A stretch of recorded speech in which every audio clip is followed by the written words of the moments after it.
I have this secret that I need to get help with. So it's time. It's time I shared my secret. This is life or death. It really is.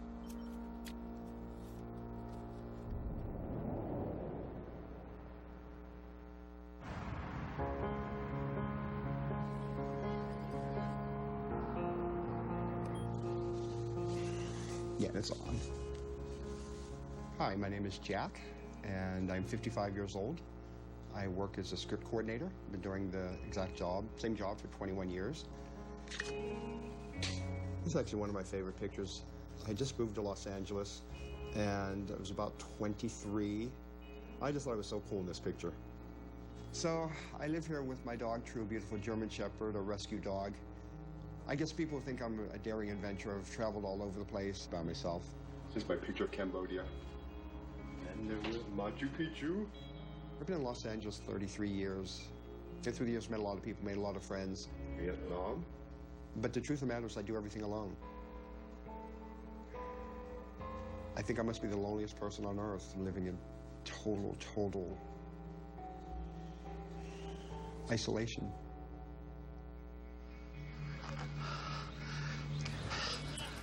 Every day I wake up, I go to work, and people know me as the happy guy.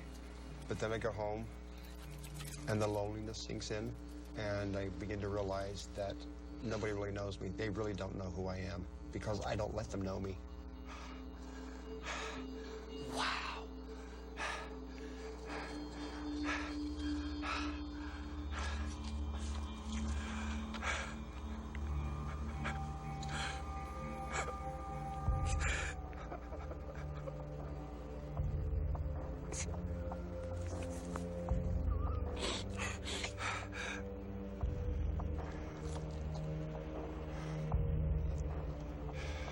There are secrets I've been keeping from my friends and my family, my coworkers, everyone I know.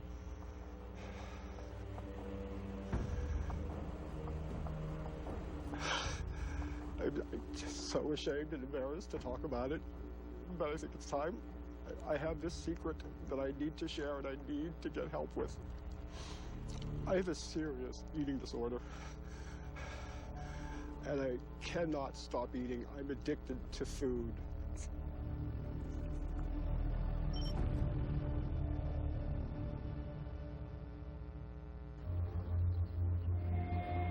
When you have a secret like mine, it's a lot easier to keep on your own. I can do it on my own. I can keep my secret.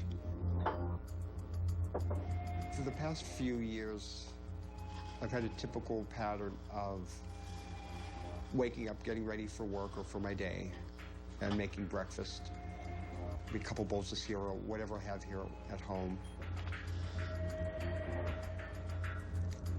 Getting in the car, driving to the drive-thru, and having breakfast again.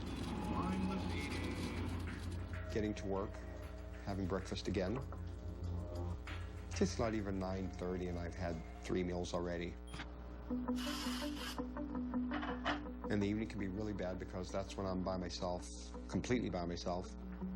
I'm eating while I'm cooking. Eating ingredients, snacking, going through the cupboards, going through the refrigerator, eating as I'm making my dinner. Seems to me I should stop. When I finish that, that's when the ice cream comes out. How much of this am I going to finish tonight? That's my relaxing mode. The first few bites taste good. From then it's mechanical. I'm just going to keep doing it. What a lot of people don't know is I've had weight loss surgery twice. I had the lap band, lost 160 pounds. So I gained 120 pounds of that back. And then I had the sleeve surgery,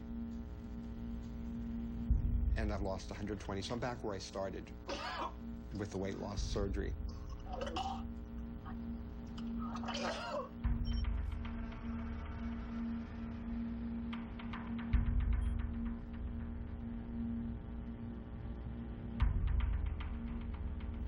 I will sit and eat, and I'll get that feeling that I better stop. I'm not feeling so well, but just somewhat of a pleasure of the food coming back up and feeling relief for a little bit and knowing I can eat again. I can eat again now. I'm thinking of food right now. I'm thinking of it right now as I'm talking. I'm thinking of it. I'm thinking of what I'm going to go and eat right now. It just won't stop. This is life or death now. It really is life or death. There's no question about it. This morning on Today's Health, binge eating. Eating disorders have long been stereotyped as a woman's disease, but new research finds that binge eating is a problem for both men and women. 10 million males in the United States will suffer from a clinically significant eating disorder at some point in their lives. Men can experience the whole range of various types of eating disorders: bulimia, anorexia, exercise addiction, binge eating disorder. Binge eating is defined as eating a larger than normal amount in a 2-hour time frame 3 or more times per week. It's nothing to literally eat a whole cake and a pint of ice cream in about 20 minutes and then want more. I grew up in a family where my parents were overweight, my brother was overweight. I was overweight. My older brother died at age 38, roughly 550 pounds. He had to have a special double-sized casket because of his size. A real tragedy. I once had a doctor. First time I went to him, asked me if I was married, and I said no. And his response was, if you don't lose weight, no one's ever going to marry you. It's just eaten away at me all these years. I just assumed he's right. He's right. Who's going to want someone like me? I just wish someone could understand me and give me some help. Let's go. Okay, girl, let's go. Let's go for a walk. Let's go. I think it's time to be honest and tell a friend that I really care about and trust about my eating problem. Let's see how far we can go, okay? And so I'm about to reveal my secret to my friend Joe. He's one of my best friends in the world, and I know that I can trust him with anything. We've known each other since we were teenagers in college at Pennsylvania. He still lives in Pennsylvania, so I'm going to Skype with him. Let's go home. I'm nervous about this because I've never revealed this secret to anyone, and I don't know what people are going to think of me. But now it's time to talk to a friend about it. It's the next step forward. Okay.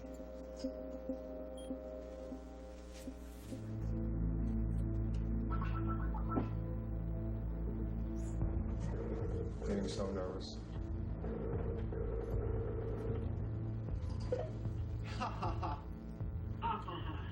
Let me see how to get this. You look so skinny. There we go. There we go. So what's up, Jack? I really needed to talk to you about something, and I needed to do it face to face. Okay. I cannot control my eating. I can't stop eating. And despite all I've been through, I think I'm killing myself. I think I'm in the life or death struggle right now. Okay. And I don't know how to go about getting help. When you're eating, is it that you don't feel anything, or is that it really makes you feel good? Well, that's a good question. It's a temporary numbing sensation, and I do believe there's a chemical reaction. There's an addiction going on. I have gotten to the point that I throw up. When is this ever going to end? I don't have time to play this game anymore. I can't lose 160 pounds, gain 120, lose 120 again. Do you know I've lost 800 pounds since you've known me? 800 pounds? And I don't know what to do, and I'm reaching out to a friend just to ask for help. First of all, I want you to know that you were one of the most important people in my life, and I wish you didn't hurt so much inside. I wish I could take it away, but I can't. And I think you should talk to somebody who at least knows about resources. There has to be somebody who understands the struggle in a way better than just saying, I love you. Right. You go and find that person, because I don't want anything to happen to you. I don't want you to go away. I don't want you to disappear. I don't want you to hate yourself. I want you to know I really do love you.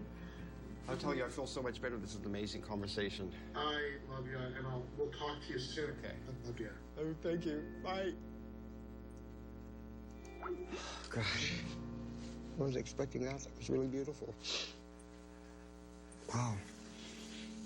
I think that's always the road to recovery, is admitting to a problem and seeking help, and I think I never just started there. Found help in the right direction. I have to find a way to stop binging, stop throwing up. This could actually kill me, and I don't want to die. I've got to find help.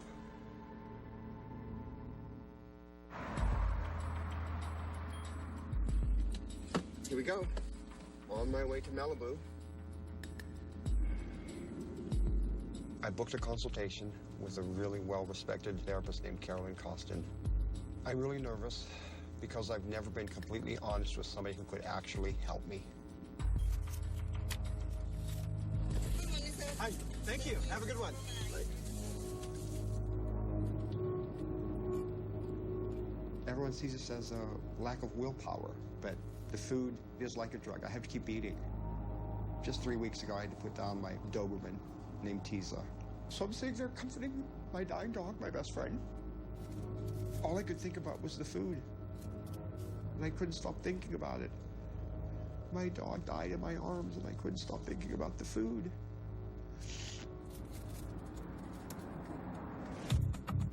Startling new insight into the addictive power of sugary, salty, and fatty foods. Would you believe doctors have found that cravings for junk food may be as strong as an addiction to heroin or cocaine? Those fats, sugars, and salt trigger dopamine release in the pleasure center of the brain, just like any other drug. You have to eat more to get the same effect. We know that this occurs with nicotine, this occurs with alcohol, cocaine, morphine, cannabis, and it occurs with sugar too.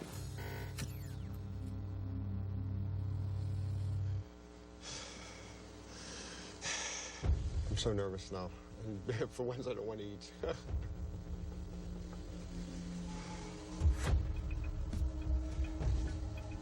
Hello Jack. there. Hi, Hi. Jack. Well, Hi, come on in. So Here we go. why don't you have a seat right over Okay. here? So the idea is just to do a consultation today.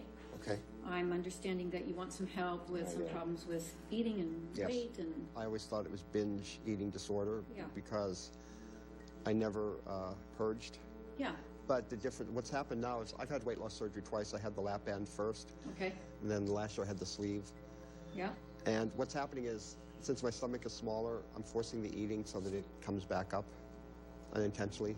Did you have counseling before you had these surgeries? Because the surgery doesn't change your relationship to food. Absolutely. I mean, I knew that. Because it feels to me like it would possibly meet the criteria for bulimia because, like you said, you know where to stop so Right. it doesn't happen, and you keep doing it knowing that that's going to cause you to have to vomit your food. That's, to me, that qualifies as intentional.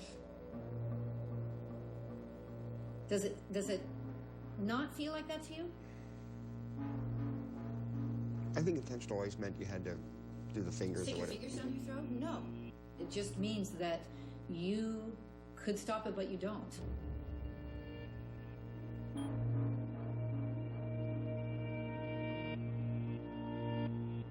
I want to be that person at work who can go up to the piece of muffin and take a little slice, have that piece, and be done.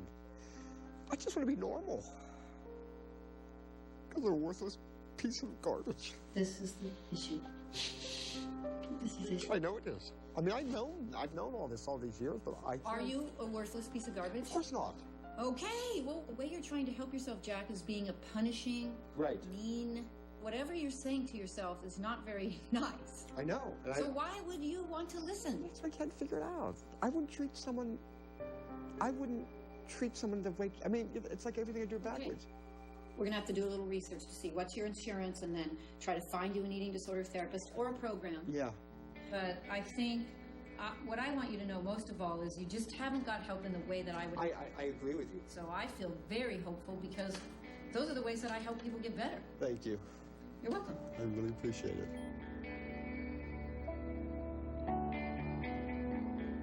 Wow, that was absolutely fantastic. She is one nice, thoughtful, intelligent lady. She led me to believe that I could be helped, that there is a solution. Can't ask for anything better than that. Though I realize the ball's in my court, I have to follow through and call her, find out what my options are. So that's the next step, and I will do that. This is going to take a lot of work, and I'm willing to do the work. But finding a little bit of hope.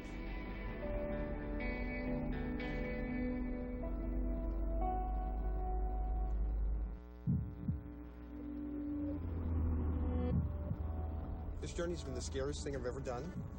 But after being honest for the first time in my life and getting help, I finally have the hope and the courage that I can have a better life.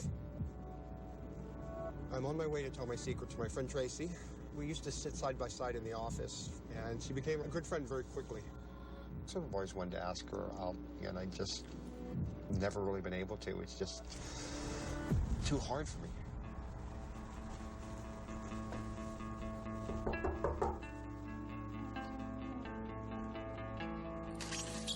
Hey! Hi. You're gonna mess with the cameras. No, that's what I'm going to explain. Hey, that's cool. So how you doing? I'm good. I'm a little nervous.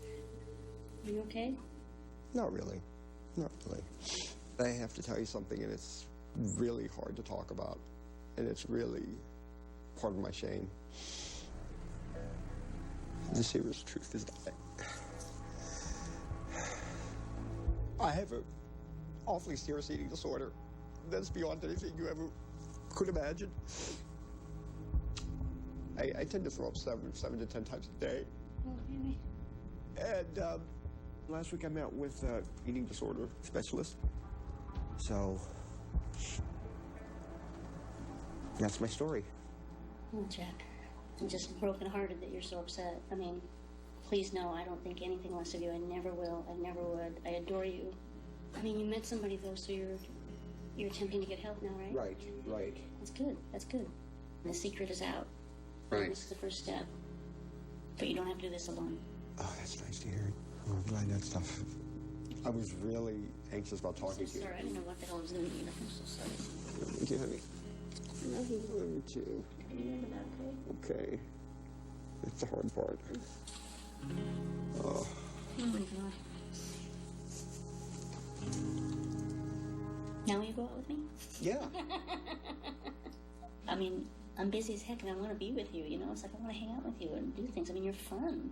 You want to do everything. So let's plan something. Well, there you go. Okay. So if I ask, we'll try to plan something? Please, please. Do you want to go out to dinner sometime?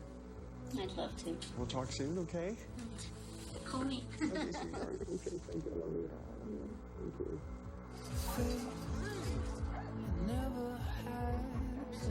So many animals here. I want to adopt them all. Just a few weeks ago, it was hopeless. There was no chance that I could ever find any help or support. Oh my gosh, hi. It's Lykeeza in miniature. And all of a sudden, it's not hopeless anymore.